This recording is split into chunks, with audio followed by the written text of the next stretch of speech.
O, kumusta na kayong mga naka-lockdown dyan? If there's anything na matututunan natin dito sa COVID-19 pandemic is education, experience, and skill outweighs talent, beauty, and celebrity status. It was easy to catch me with your big brown eyes and the way you smile. Ay, nako, anong petsa na ba? April 9, extended raw hanggang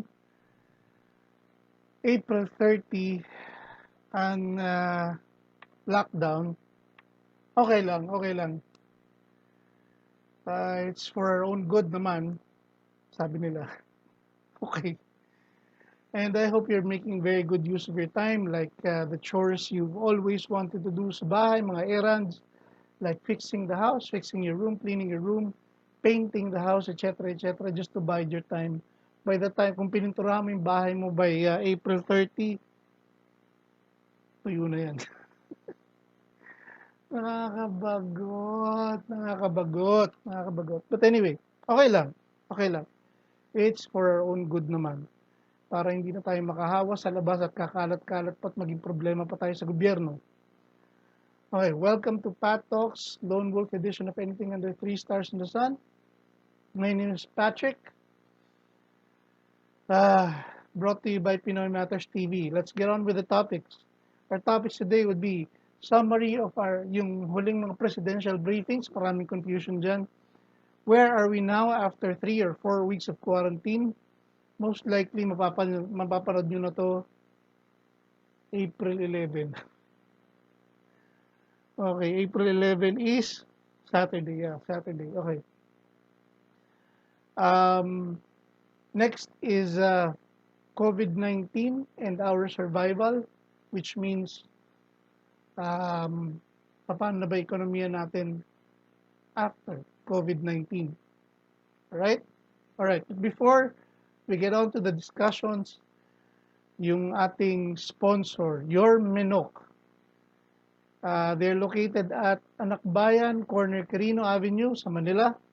They deliver 0956-413-4129 at ang kanilang pinaka-latest na produkto ay yung binusog na soy. It is chicken na may pansit canton sa loob. Alright. So yung juices ng chicken napunta dun sa yun ang pinanggamit nila pang flavor nung pansit canton, and you can see marami siyang onion leaves. Napakasarap. Alright. Now, itong ad na to ay libre lang. Libre lang. Okay? Kasi pinako-correct daw nung may-ari yung kanilang origin story. Sabi ko, okay lang. Libre naman to, okay lang magkamali. Pero kung paid sponsor ka, ayusin natin. Ang origin story nila is Your Menok, muntik nang magsara. Well, actually, pasara na siya. Okay, ngayon, lumaban yung owner, tsaka yung mga empleyado niya, nagkaroon sila ng meeting, at they decided together na ayaw nilang mawalan ng pag-asa, ayaw nilang mawalan ng trabaho, etc., etc., at pinagbigyan ng may-ari yung operation ng Your Menok. Incidentally, I believe the owner of Your Menok is a good friend of Yorme, Isko Moreno, kaya nakuha niya yung Your Menok. Okay? Okay na. Gusto niya kasing ipa-edit ko yung huling podcast, i-edit ko lahat daw. Take one lang to, hindi ko pwedeng i-edit. Take one lang. Anyway, they deliver all over Metro Manila. The number again is 0956-413-4129. They also have a Facebook page. You can order there as well. Alright. Presidential briefings. Nakakalima na yata siya, 4. Alright. Ano ba pinag-usapan niya? Ano ba yung sinabi niya at nagkaroon ng confusion? Yung sinabi niya, shoot to kill. Alright. And arrest. Napakalinaw naman na sinabi niya. If you endanger the life of the peace officer, he is authorized to use whatever force necessary to deter you. That is self-defense. And if he's performing his duties, that is actually direct assault. You deserve to be jailed. That is under the law. So, ang diferensya lang nun is if you endanger the life of the peace officer. Okay? If you endanger the life of the peace officer, natural lang yan, self-defense yan. Now, you will not be shot because you do not have a quarantine pass or gagala-gala ka lang sa labas, you're violating the curfew hours. You will not. Most likely will be sent home or arrested if you resist. Okay? That is also the law. Okay? Otherwise, anong silbi ng curfew kung hindi ka naman pwedeng pauwiin at gagala-gala ka lang dyan? Remember, criminals, the NPA, terrorist groups are still out there waiting for every single opportunity to forward their cause, whatever it may be. So while in lockdown, do not expect the peace officer to distinguish you from them. If you're just trying to be an idiot rebel going against the government, not a good excuse. Plus, you are also endangering the lives of our frontliners, yung mga barangay tanod, yung mga polis, dahil kung ikaw ay asymptomatic o may sakit at gagala-gala ka, mahahawa sila. At meron na mga polis na under monitoring or under investigation dahil parang nahahawa na nga. Please stay home and follow the laws. Okay? May dadagdag lang ako doon sa sinabi ni Presidente. If you are invited, okay,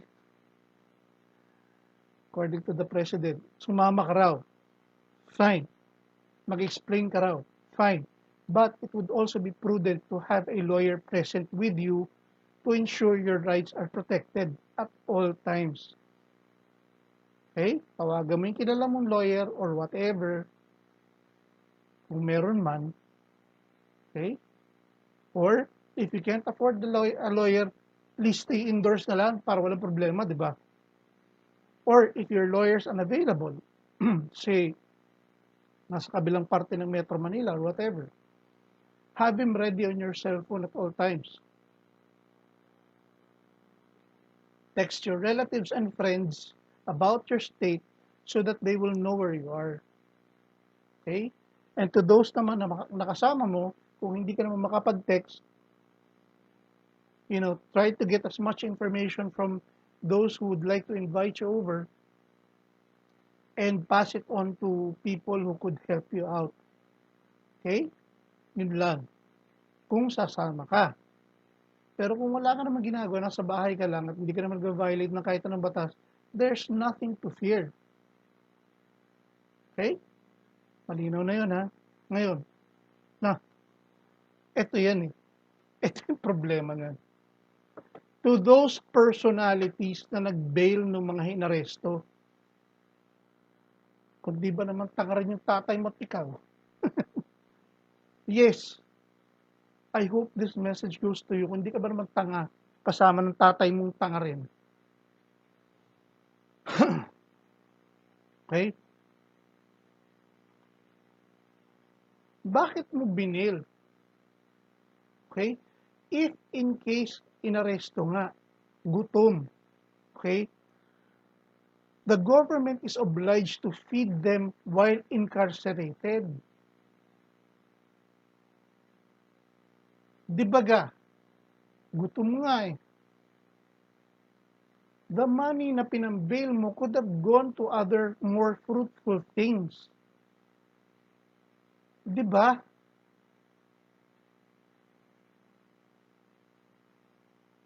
Kapag publicity lang. Okay, nag-riot, inaresto. Okay, sabi nga ng Presidente, arestuin kayo, fine.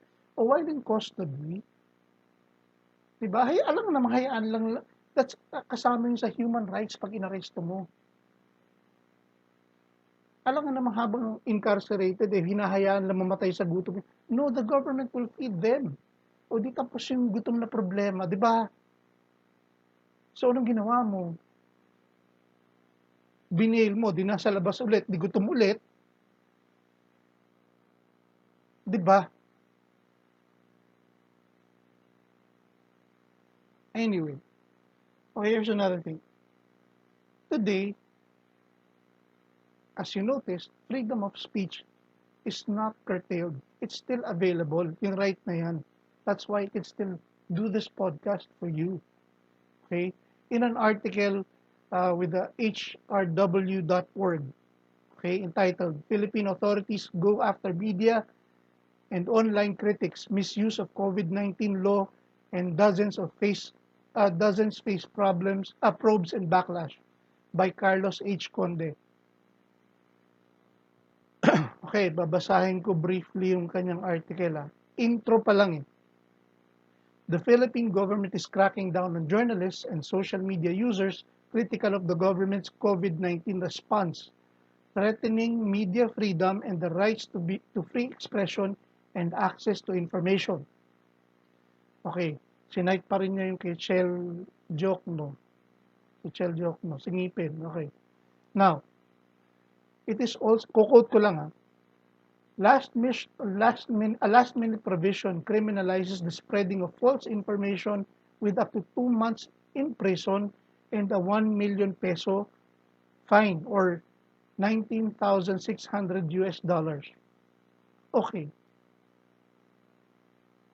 Lagay natin into proper perspective. Lagay natin sa lugar. Ano ba ang pinipenalize? Even the article stated it. The spreading of false information. The spreading of false information. Okay. Bakit? Especially those na causing COVID-19 scare. Bakit? Okay. Alam naman natin kung gaano ka-destabilizing yung information, lalo na kung false na yan, di ba? Ngayon, this could cause unnecessary anxiety, which may lead to riots and further panic. Hindi ka na nakatulong sa gobyerno, nakasakit ka pa ng iba. Right? Di ba? Ang pinag-uusapan lang is false information. Natural. Natural lang. Makakagulo yan. Okay, regarding Shell, last I heard, he's still out there. He's still free. Okay? Last I heard, every media outlet critical of the government are still critical of the government, are still around. Di ba?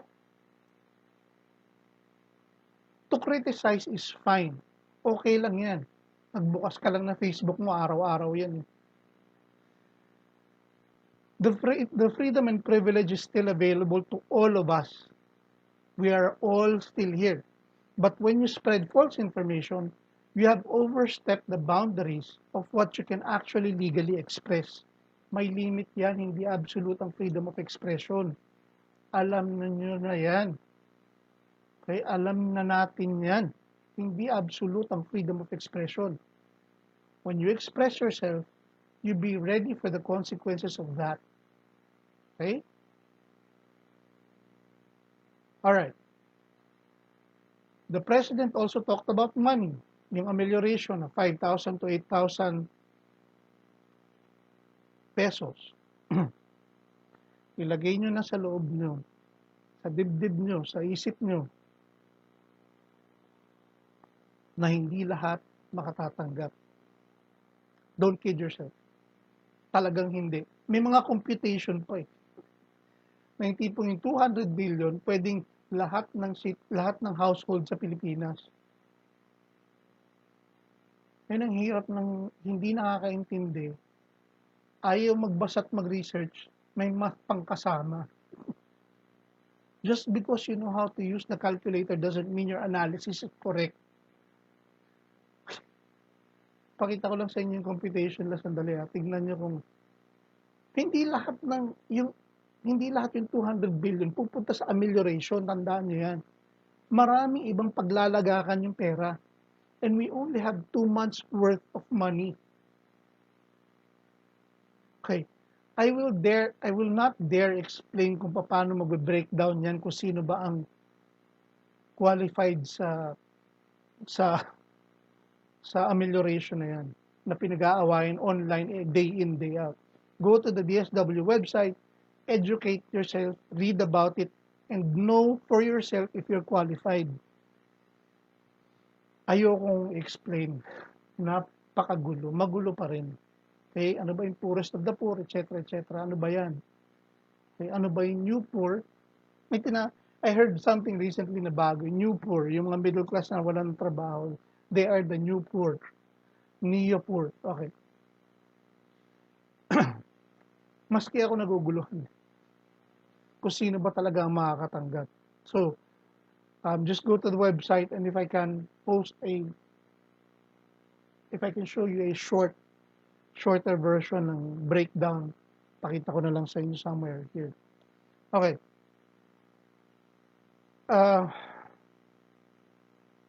This is a tricky subject. The middle class. Okay. Hindi raw tayo kasama sa amelioration at bakit yung mga mahihirap lang. Okay. To that posting and articles being shown na nagre-reklamo yung middle class but walang natatanggap or walang matatanggap, think about it deeply before you post that kind of complaint. Okay? There are programs that are for us that are different from the poorest of the poor. Iba ang programs. Example, those who lost their jobs, yung middle class na nawalan ng trabaho, pupunta ka ng DOLE. Okay? Department of Labor and Employment. For those businesses that closed down, pupunta ka ng DTI. And I heard earlier sa isang press briefing, magkakaroon ng mga stimulus package later, not right now. Okay? Bank loans are still available. You can mortgage your house, your car, if you have one. Yung rentals ang alam ko merong naka-freeze ang mga rentals ngayon, you will not be evicted. There are lending companies you can go to. Families and friends who are also middle class who can help you temporarily. In other words, there are more avenues for the middle class to survive. May mapupuntahan at may mapupuntahan. Okay? Plus your savings kung nagsasave ka man. Okay? Magtipid ng konting mga unnecessary expenses and, mahaba pa yung dadali ng pera mo. Okay? Ganun yun eh. Pag-iisipan lang naman natin mga middle class kung saan tayo kukuha ng pera. At meron tayong makapagkukunan pa. Hindi naman tayo mamamatay niyan. Okay? It will be difficult. You may not be used to it. But we all have to sacrifice. Halimbawa, if you're used to brewed coffee, 3-in-1. It's still coffee. I'll show you something. I've switched to tea. Bakit ka mo? Ang tea bags, I'm not a tea drinker. I drink it once in a while. Pero ang tea bag kasi, nakakatatlong sali na ako ng mainit na tubig. Kanina pa to. Nakatatlong sali na ako ng mainit na tubig. And I just have coffee once a day na lang in morning. 3-in-1. Will it kill me? No, but I have coffee. Hate it, yeah. Pero, ganun talaga eh. Ganun talaga. Right? Remember, we only have 2 months worth of buffer. Okay? Yung 200 billion na pinag-uusapan ng Presidente, he reported yan sa isang article sa Business Mirror, if I'm not mistaken. written by Jovee Marie de la Cruz on April 1. Nag-report na si Presidente sa Congress. And I will read portions of it for you, ha? Tapos bibigyan ko kayo na summary. Duterte told Congress that the Department of Budget and Management, DBM, is now mandating all national government agencies, NGA, to utilize any and all unreleased allotments from 2019 and 2020 national budget to support the COVID-19 response of the government. Okay? In an 18-page report, 53.2 million of the Department of Science and Technology for production of 1,300 COVID-19 testing kits for 2,600 tests, delivery, training for the administration of the test, and genome sequencing validation. Okay? 108.7 billion for Pantawid Pamilya Program, yung PPPP, 4Ps. Excuse me, I'm not sick. 23.9 billion for social pension for indigent Filipino citizens. All right. 6.6 billion for assistance for indigents in crisis situation and 1.2 billion Quick Response Fund QRF of Department of Social Welfare and Development. 9.4 billion medical assistance to indigent patients and 600 million QRF for Department of Health. And 4.3 billion for the Tulong Pangkabuhayan sa ating disadvantaged or displaced workers program, TUPAD. Okay? Yan yung sinasabi ko ng mga nawalan ng trabaho. Okay. And the government internship program for the Department of Labor and Employment. Sabi ko sa inyo, iba yung program. 3.72.2 billion special purpose fund for late release. Next month yan. This will include budgetary support to the government, corporations, and allocations to local government units. Siyempre, kailangan din na sumeldo yung mga barangay captains natin, yung mga mayors natin for them to function. May mga pamilya din naman sila. Okay. Other sources, yung pagkukuhan niya ng pera. To ensure the uninterrupted access to cash, President Duterte said the Department of Finance and Bureau of Treasury added 300 billion to its cash reserves by securing a repurchase agreement facility with the Bangko Sentral ng Pilipinas. Ewan ko lang kung ito yung pinag-usapan lang magre-repurchase ng bonds. The Department of Transportation has remitted dividends in advance amounting to 10 billion to fortify the government spending measures to address this emergency. Okay. Nandiyan na yung Department of Transportation. So, most likely, yan yung mga pang-repair, pang-maintain ng MRT, LRT. So, when we come out of this at nag-malfunction at natagalan ng repair, na-reallocate. Okay. He said the Department of Finance is also in discussion with the government-owned and controlled corporation on dividends to be collected, saying that the 100 billion dividend collection will include the excess revenue collected or unprogrammed revenue. Okay, yung mga kita ng mga GOCCs, kukunin na rin.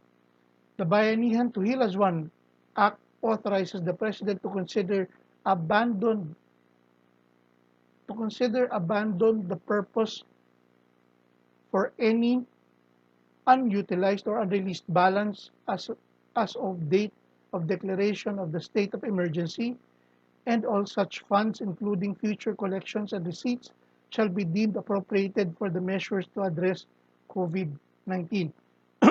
Meaning, halimbawa, merong project dyan for road widening or whatever na hindi pa nagagamit o gagamitin pa lang, whatever. Kung ano man ang natitira doon, tigil muna yung project na yun, punta lahat sa national government yan. Alright. It also authorizes the President to direct the discontinuation of appropriated programs, projects, and activities of any agency of the Executive Department whether released or unreleased, the allotments for which remain unobligated, and to utilize such savings to augment the allocation for COVID-19 emergency. What does this mean? O sige, katulad ng mga sinabi ko sa inyo kanina na hindi nagamit na funds, except lang yung mga babayarin. Okay, halimbawa, nag-deliver na nga ng semento dun sa, di ba, kunyari lang, no? Road widening, nag-deliver na nga ng semento. Yung supplier, kailangan bayaran. Obligated na yon. Okay? Also, to ensure the availability of credit to the productive sectors of the economy, especially in the countryside, the President said the Department of Trade and Industry is preparing for the implementation of 1 billion enterprise rehabilitation financing for the countryside yan, which includes restart and or restock of businesses to avoid foreclosure of their business assets. Okay.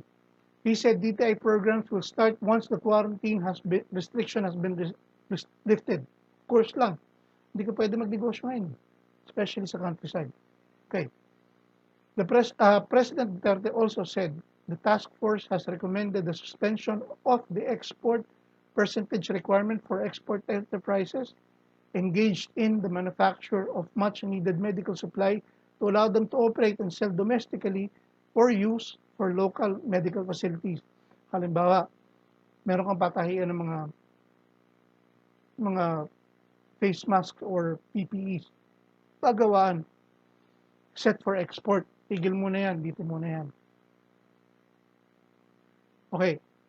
Meanwhile, the President said the Interagency Task Force, IATF, for Management of Emergent Infectious Disease already approved Joint Memorandum Circular, JMC, for the implementation guidelines for emergency subsidy programs, ESP, yan yung 5,000 to 8,000. So meron na naka-allocate. With all this information, the extended lockdown is, sabi ko nga sa inyo, April 30. It is sound kasi to further flatten the curve. Ganito kasi yan.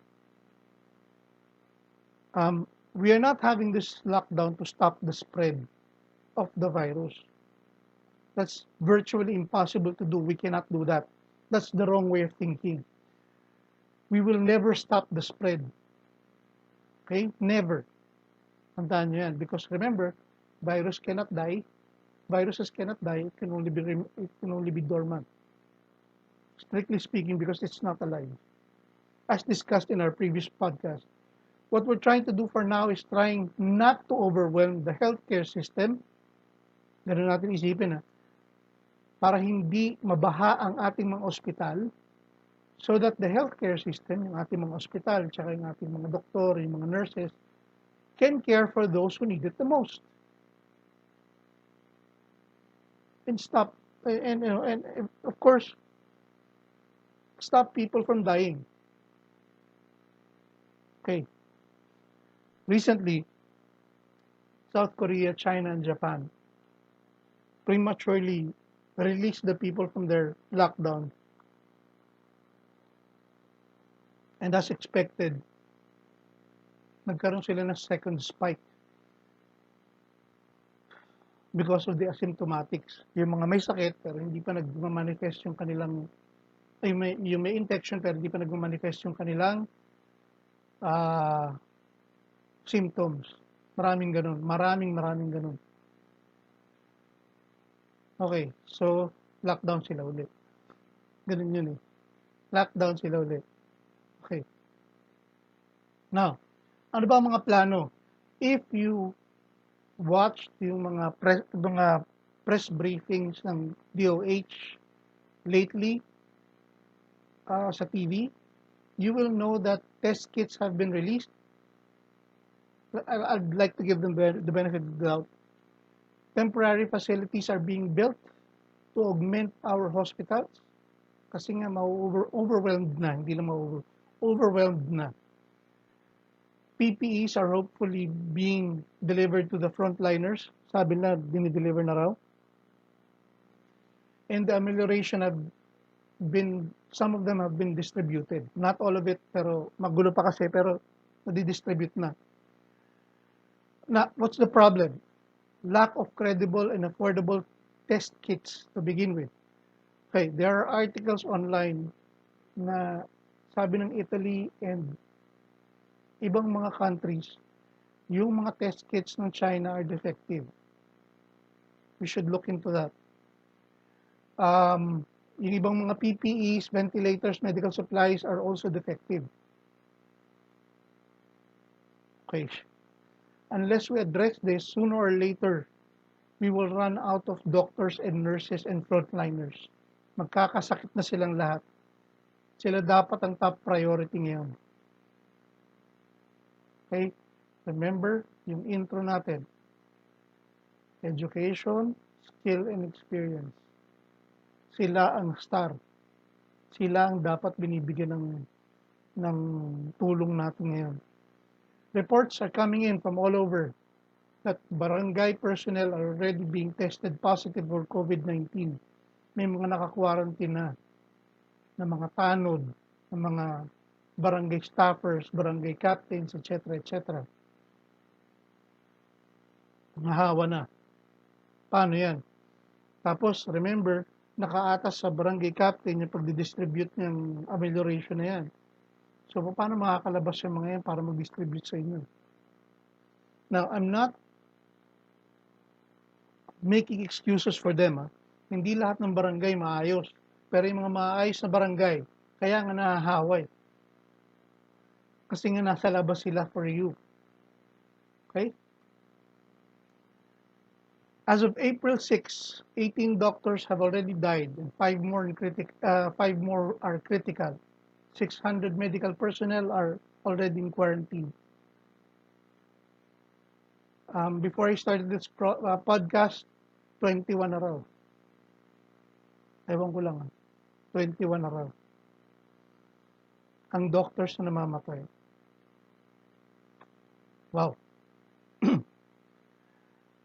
With lack of credible information from the government, I look to the US for information.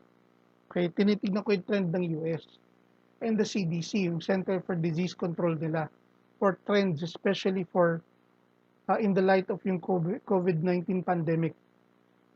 Oh, kasi, okay, ganito not to bash our government, that's not the point. Point is, talagang we are ill-equipped for this. Okay? Kung yung pera natin naka-allocate na to help the poorest, the poor, wala nang ibang pera, katulad ng in-enumerate ko sa inyo kanina, to make sure we have accurate information. Recently, tumaas nag-spike ang mga infected ng US at nag-spike din ang kanilang mga death, not because talagang they're heavily hit, but because testings, mas sila sa testing, mas complex sila sa testing, yung mass testing. I hope we can have mass testing soon with credible testing kits. Okay? Para malaman natin yung actual number so we can plan for this. Okay? They're more technologically advanced than we are. Natural lang. More well-funded. Okay? With Trump's narrative, yung America First, US. Okay? They will do everything they can, and they're doing that right now to help their own, of course, America muna. And later, kung meron na sila, sabi din ni Presidente, he acknowledged this, yung mga bright boys sa America, or China, or wherever. Kung meron na silang makitang gamot or vaccine, they will share it with the rest of the world because we are trade partners.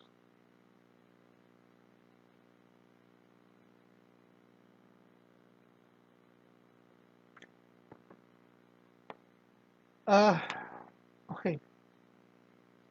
It doesn't matter if it comes from China, EU, or England, or whatever, or Australia. As long as gumagana, okay, isi-share nila yan. Okay? That's good news for all of us. Kaya nga sabi ni Presidente, we are everybody in the world waiting. In the meantime, wala tayong magawa talaga. Okay? Let's not blame the President for kailan ba dapat binan yung mga pagdating ng mga China. Nandun na yun. yung mga flights, etc., nandun na yun. Okay? Let's talk about here and now and forward. There's plenty of blame to go around. Okay? Kasi okay, simple explanation. Bakit? That time, kulang pa sabi ng World Health Organization, okay lang eh. Okay lang ang COVID-19, walang problema eh. So, okay lang. Until one day, dineclare nilang pandemic. Ganun eh. Kahit World Health, World Health Organization ng UN, mali-mali yung sinasabi nila. So, we rely on them. So, you expect decision-making to come from that. And again, going back to testing kits, if meron ng credible mass testing, this better decisions will come from it. Kung paano tayo mag-move forward. Okay. Okay, magugulat ha. And I'm sure some of you already know this.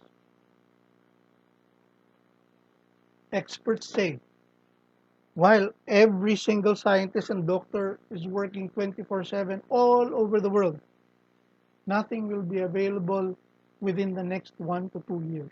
Diniscuss na natin sa uling podcast. Okay? Nothing will happen in the next 1 to 2 years. Because mahirap mag-release ng maagang vaccine, pwede kang mamatay. The cure cannot be worse than the problem itself. Okay? Yung hydrochloroquine and azithromycin, tinitingnan nila yan kung if it's working. Sabi nila, anecdotal pa yung results, pero anecdotal meaning, merong konting success, pero it's too small to say kung talagang effective siya. So they're trying that out right now. In the past few days, Donald Trump has warned the Americans to brace themselves. And I quote, I want every American to be prepared for the hard days ahead, that lies ahead. We are going to go through a very rough 2 weeks. This is going to be very painful. Very, very painful 2 weeks. I want every American to be prepared for the hard days that lie ahead. This is going to be one of the toughest, the roughest 2 to 3 weeks we've ever had in our country. We're going to lose thousands of people. Okay.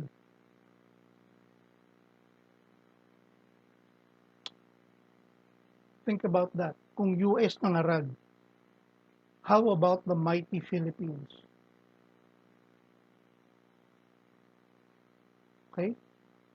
How about the mighty Philippines? Lalo na yung mga araw-araw pa rin yung nakikitang pictures and may videos pa na hindi nagme-maintain ng social distancing sa labas or nagvo-violate ng curfew. Nagvi-video kita. Alright.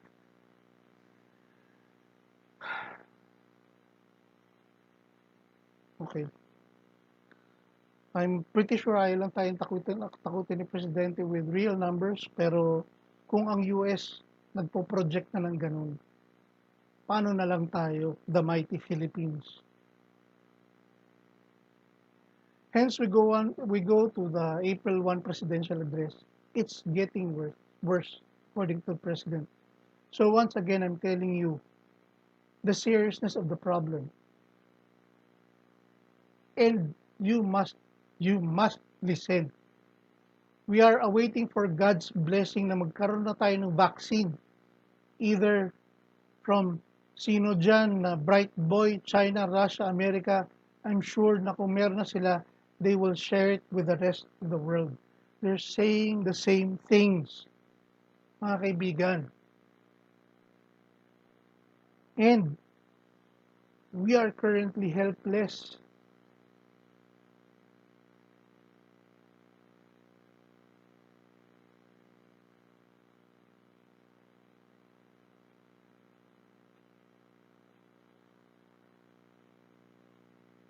Kaya wag naman tayong makulit.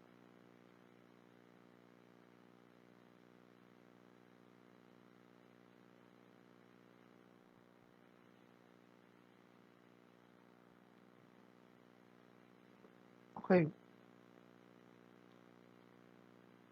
All the modeling and projection state, gumawa kasi sila ng formula mathematical formula kung paano napo-project yung ilan yung mamamatay, ilan yung magkakasakit, okay, sa COVID-19. America alone could kill 100 to 240,000 Americans. Paano na rito? Paano na rito? Kung Amerika mismo ganun. Let's put this into proper perspective.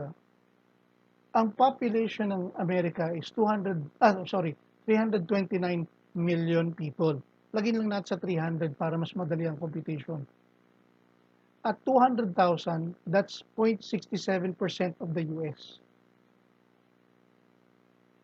As of April 4, there's 6,000 deaths.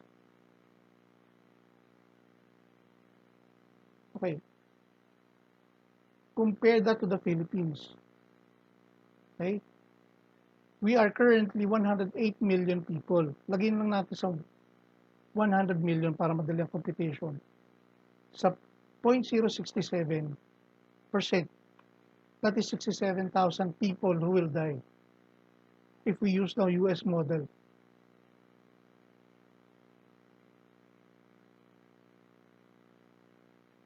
New data suggests that as much as 25% of infected people may not show symptoms at all. Nandun lang yung sakit sa kanya pero hindi siya nagkakasakit for some reason. They don't know what. And stark reality. Both President Trump and Duterte have acknowledged that both of them have friends who have already died. Okay? Sinabi ni Trump yan, sinabi ni Duterte yan. May kilala daw sila, parehong naging biktima. Okay? The actual prediction of the prediction is, if the vaccine will not be discovered soon, all of us will know at least one person who have died of COVID-19. All of us. Imagine mo kung ilan yun.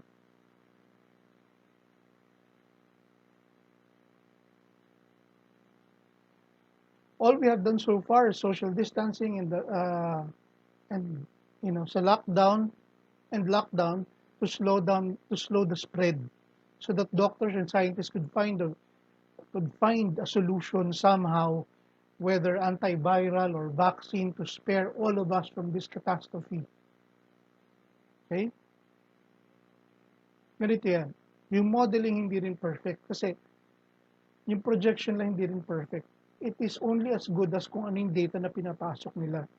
Meaning, if new data comes in, na tipong kunyari, nag-social distancing, bumaba yung trend, magbabago yung 100 to 240,000 deaths. Magbabago yun. Okay? Sa news din, sabi nga nila, sa Baguio, there are no new infections. Sabi nila, congratulations, Baguio. The U.S. Surgeon General the other day appeared to be shaken and said that this is our America, Pearl Harbor and 9/11 combined. Wow. Okay. In the United States, 337,278 confirmed, 17,478 recovered, 9,637 deaths. In the Philippines, 3,246 confirmed, 64 recovered, 152 deaths. As to the death rate, the US has 3%, we have 4%. Ano yan, confirmed versus namatay. Well, this doesn't look much percentage-wise. The US has better stats. They have more testings. They have mobilized faster. We, on the other hand, have no clue whatsoever. Hindi pa nga natin alam yung actual number.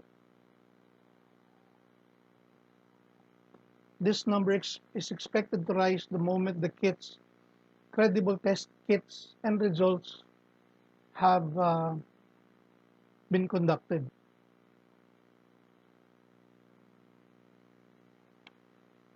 Okay.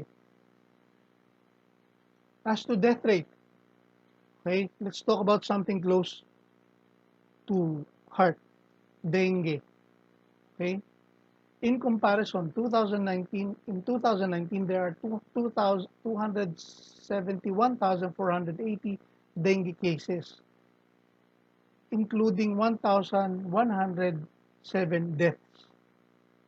In a span of a year, 1 year yun, 1,107 deaths, 271,480 dengue cases. Tayo, so far, we have 152 deaths from COVID-19. That is 13% in a matter of weeks. In a month or so, we would have breached that death rate of dengue if we're not careful. Remember, April pa lang. April pa lang. May, June, July, August, September, October, November, December. We're talking about 8 months versus dengue.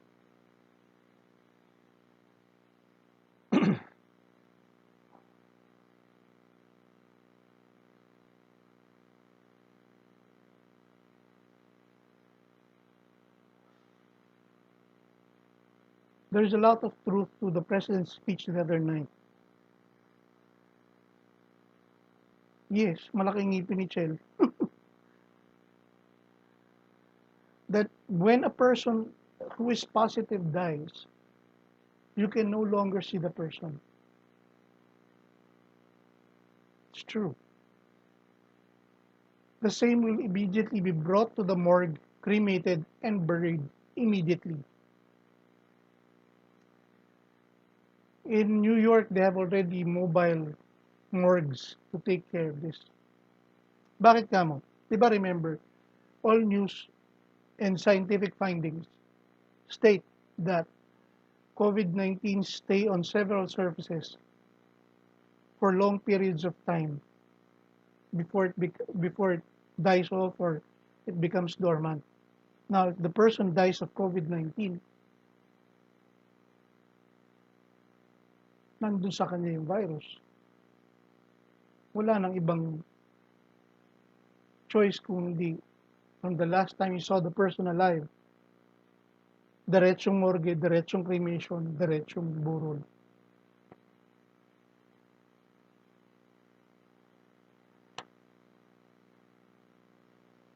Okay.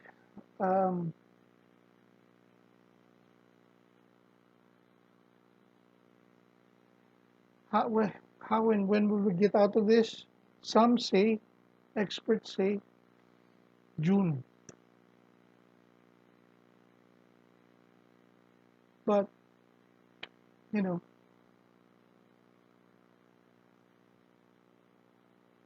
when we are all released into the world again, the workforce, on April 30, supposedly, we will be facing another problem. Bakit ka mo?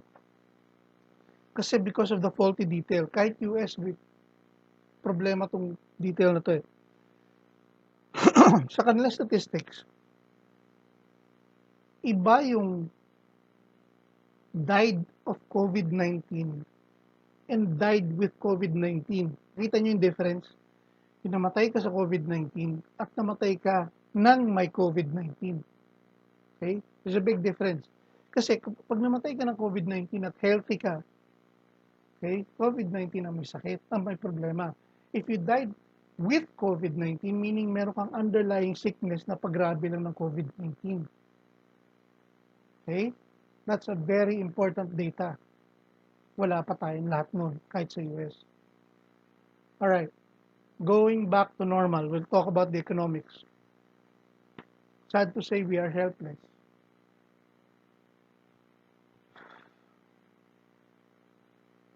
Okay. Even according to the president, the 200 billion will last us for today, for this month, and another 2 billion for the next month. We do not have anything else after that. Walang benta, walang taxes, etc. to stimulate the economy.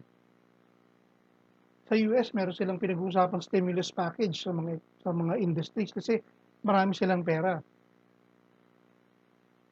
We don't have anything else but yung breakdown ni Presidente kanina. Luckily, from what I've read recently, big companies like SM, San Miguel, Jollibee, Robinsons, the banks, Metro Banks, BPI, are still strong enough for now to weather the infection, the storm, to weather the crisis until they open up again. But of course, you expect high inflation to come after that. It will always come with a cost. Economic analysis is always dark, to say the least. As discussed to you in the previous podcast, what could happen? Okay,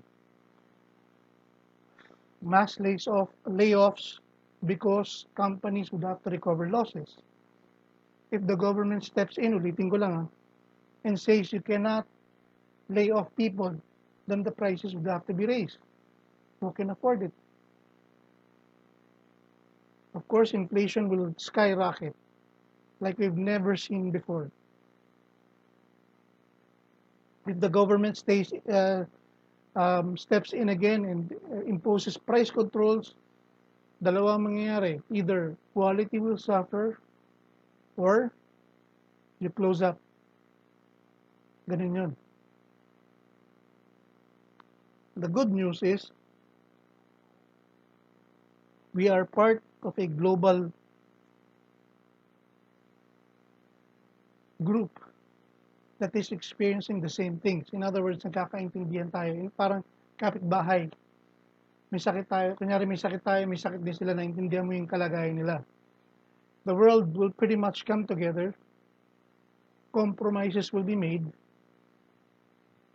between nations for the economy to restart easily para hindi tayo mahirapan lahat. Okay? But, we cannot continue to go on like this. This will bring us back to the pre-money time.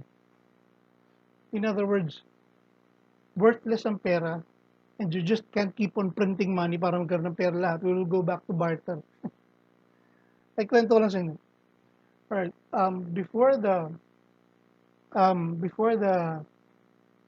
lockdown, before the quarantine started, nakabili ako ng ilang piraso ng beer. Okay? I don't drink beer regularly. I'm a wine drinker. Pero if in case nahirapan ako matulog minsan, I drink 1 or 2 bottles. Okay. Now, a friend of mine who likes to drink, I told him I have beer. Sabi niya, pengi daw. Sabi ko, okay. Dahil masarap magluto yung wife niya. Sabi ko, sige, bigyan kita ng 2 for a home-cooked meal by your wife. True enough. Dahil manginginom eh. Maya-maya, nandyan na. Binigyan ako ng home-cooked meal na napakasarap at binigyan ko siyang 2 bote ng beer. Ganun na ba? Nagulat ako, ganun tumakbo yung parang economy. Okay. Now, the economic landscape will be different from here on forward. It actually started already before COVID-19 started. Okay, before COVID-19 started, I tried to purchase something online. It's a speaker. Ginagamit ko speaker. Now, it's a lot cheaper than the mall and a lot cheaper than sa mga tiyanggi, yung mga tiyanggi ng mga speaker ng mga pinibenta-benta dyan. And the quality is still good. Okay? It's 30% cheaper. So, we will see more of that online purchases in the near future. After we get out of this. And people are now discovering you can purchase online. Cheaper online shampoo, toothpaste. With that, other the workforce will suffer again. Like, mga sales ladies, there will be a there will be fewer demand for that, for sales ladies. Sample lang yun on how the economy will change, because hindi naman instant yan na tipong paglabas natin, supermarket, mall ka na kagad. Hindi. Slowly but surely, people will switch to purchasing online kasi mas mura at may COD pa. May COD pa. Okay? Versus sa mall. Mura na, may COD pa. So you're assured na pag dumating sa yung item, tsaka mo na babayaran. You don't have to use your credit card. Not all items, some. Okay. And of course, purchasing in bulk is always cheaper. Kung makaka-purchase ka in bulk. Online, mas madali. Okay. From then on, most of my electronic needs, binibili ko na online. Headphones, tong mic. All right. Services will also suffer. For instance, how can I trust hindi pa ako nagpapagupit, how can I trust my barber? Ang lapit nung pag ginugupitan ka, di ba? Ang lapit nung sa'yo. Spa, paano na yun? Yung mga spa. If you want a good massage, ang mangyayari niyan, if you can afford it, bibili ka ng massage chair. Just to be safe. Again, going back to my barber, kailangan ba niya magsuot ng PPE bago niya ako gupitan? Paano niya malalaman na hindi ako asymptomatic at hindi ko rin siya malalaman na asymptomatic? Ganun yun eh. Di ba? Ganun yun eh. Okay, a little more story. And I plan to do this the next few days. I have searched online sa YouTube kung paano maggupit ng sariling buhok. Sandali ah.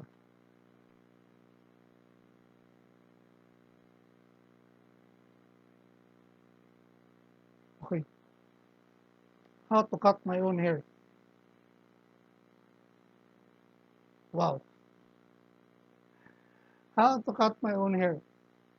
And I'm planning to do that. Bago mag-April, so if you see me again on or before April 30, nagbagong gupit, papakita ko sa inyo kung ano yung result. Ang haba na ng buho. Anyway, ganun din yung mga salon. Salon, di ba? Mga papakulay ng buhok, mga foot spa, pedicure, manicure, close contact lagi yan, di ba? They will forever change from here on forward. And it's also prudent to learn some skills like having your manicure, pedicure on your own, ladies. Okay?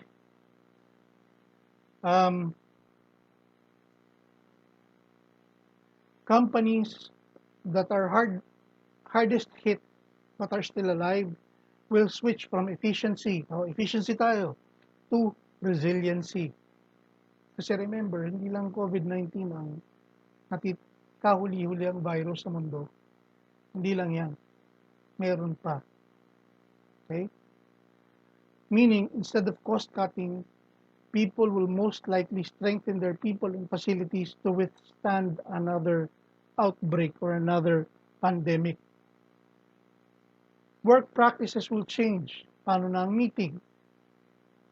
Diba yung boardroom, paano na yung meeting yan? Working from home will be the new norm.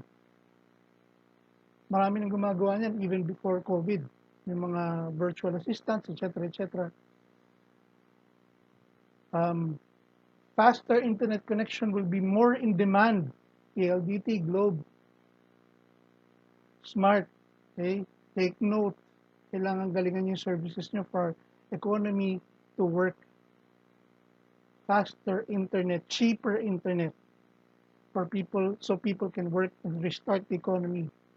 Office spaces will have to change to follow yung distancing, etc. Uh, will companies still continue to deal with China? Yung mga nag-offshore, mga nag-shift na factory nila doon? Let's wait and see. Kasi merong mga tuso talaga na okay lang. May ganun. Natibong China kasi mas mura pa rin. Hindi naman ako ano eh. Ganun, meron pa rin mga tusong kumpanya eh. And, um, you know, manufacturing would probably move locally. As I've been advocating, the Philippines must start building things again. Okay? We should start building, inventing things again. That's the only way to go up. Okay? Before Korea, ano ba ang Korea, South Korea before? Ngayon, they are now Samsung, LG, Hyundai, tayo. Maawa ka nga sa mga, kunyari mga foreign exhibit, mga ASEAN exhibit, mga international exhibit, mga pinapakita lang mga cellphones, mga kotse, mga laptops, mga flat screens. Ang Philippine exhibit, handicraft pa rin. Handicraft, banana chip. There's nothing wrong with that, don't get me wrong. There's nothing wrong with that. But again, we have to upgrade ourselves. Ang sarap kasabi ng banana chips yung mga flat screen TV ko. So, all right. Hey, people are wondering about you. Huh? Okay, bagong goal. But anyway, we need to restart the economy soon because the economy is the best. Pag when we talk about the economy kasi, hindi pinag-usapan niya, ay, mas importante sa pera kaysa health ng tao, hindi. The economy, believe it or not, is the best deterrent for chaos. People have died, people will have jobs, people move forward, people can spend, provide for their family, etc., etc., etc. It's the best deterrent for chaos. Okay, I've always advocated that. Look at Singapore. Okay, what actually sinasabi din ng ano ng mga successful din. Hindi strong law enforcement. If people have jobs and they value their jobs and it's worth it, people will think twice about committing crimes, selling drugs or whatever. Sayang eh. Nasayangin yung buhay mo ng ganon. Maganda naman ang trabaho mo, kumikita ka na maayos. You're providing for your family, sayang. Okay.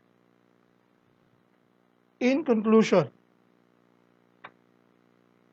may nagtanong sa akin to, a very good classmate, very good friend of mine, high school classmate, Mr. Fano,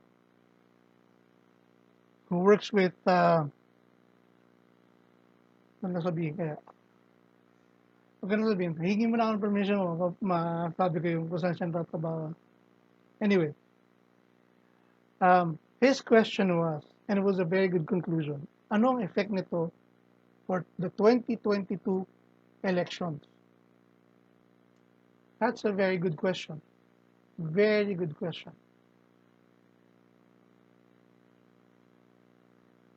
Dali lang. Titignan ko kung gumagana pa yung ating camera. Sayang naman kung matagal lang tayo nagsasalita tapos walang nangyayari. Alright. Anong effect ng crisis? How the government handled the crisis and effects of the COVID-19 and the 2022 elections?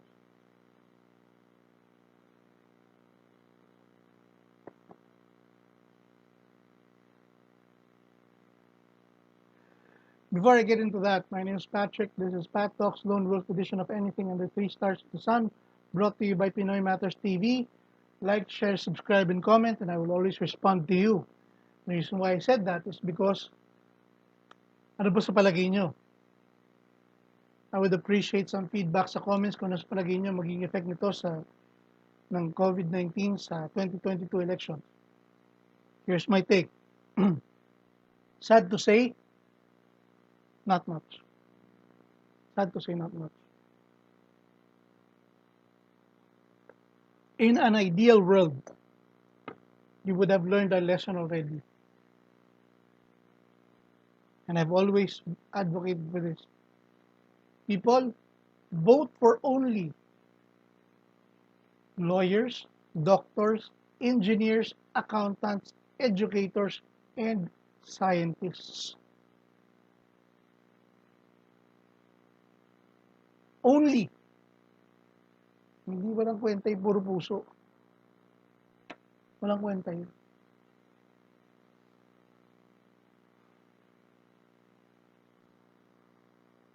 Holy cow. Okay, why? Because these are the people we need to to to to move forward and grow the economy.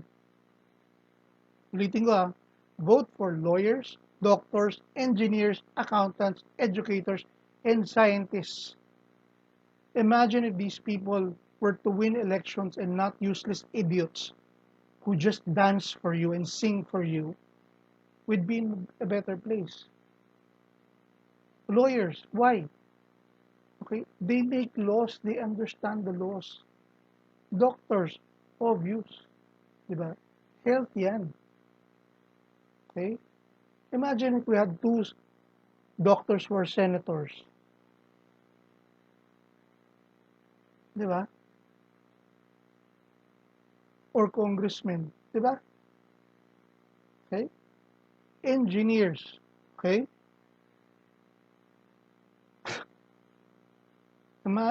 Engineers, bakit? Infrastructure. They would understand it better than a boxer, I promise you. Yeah, sige, debate me. Engineers understand infrastructure better than a boxer. Okay, kumita siya ng 2 billion by boxing. Fine. Love the guy, by the way. In boxing only. Accountants for audit. Educators. Obvious yan. Ang magiging focus yan, youth. Educating the next generation.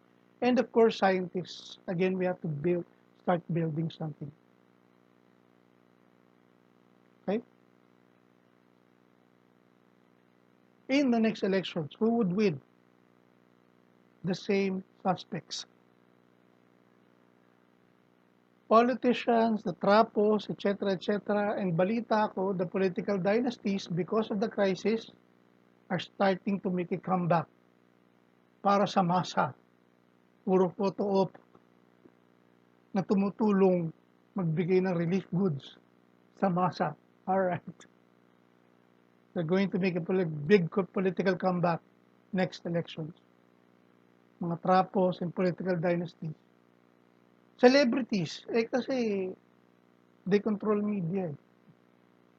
And of course, the billionaires. Why? Because they're the only ones who can afford to run. They're the only ones who can afford to run.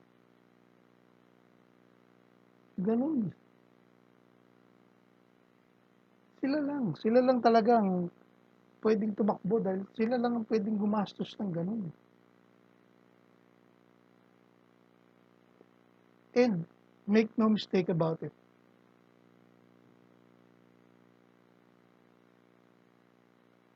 Our votes, the middle class votes, and the upper class votes, the taxpayer class as I call it, we don't really matter sa election. We don't.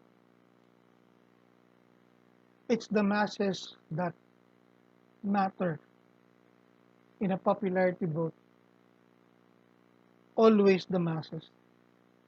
Laging ganun. We will never matter in an election. Okay?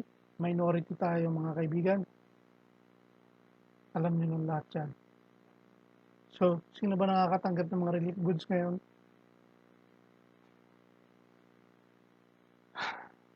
In closing, please, ladies and gentlemen, help protect our frontliners. They are the ones who will save the day. not the celebrities who will sing songs for you while you're gasping for air, not the celebrities who will ask for your donations, not the politicians. The only thing they can do today is try their best not to infect anyone else. It is our frontliners, our doctors and nurses. Help them, protect them. If you can serve them, serve them. Respect the barangay and its personnel. Frontliner din sila, lalo na sila. They go around, nakikita mo sila unprotected. Ang daming pictures niyan. Every single day. Ang protection lang yan, face mask. Okay. Magkano lang ba kinikita ng mga staff at mga tanod para lang lumabas araw-araw para sa inyo? Okay? Instead of using the money, yung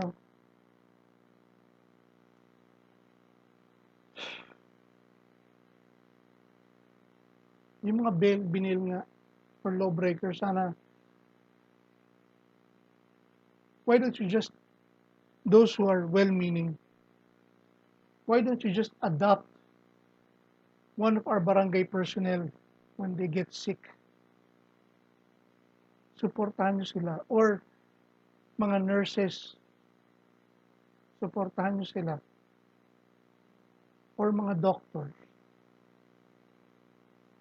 For the last time, and I hope I see you all again. Stay at home, follow the law and the DOH guidelines. That will help.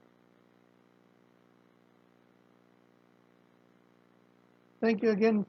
My name is Patrick. This is Pat Talks, Lone Wolf edition of Anything Under 3 Stars in the Sun. I'll see you all soon.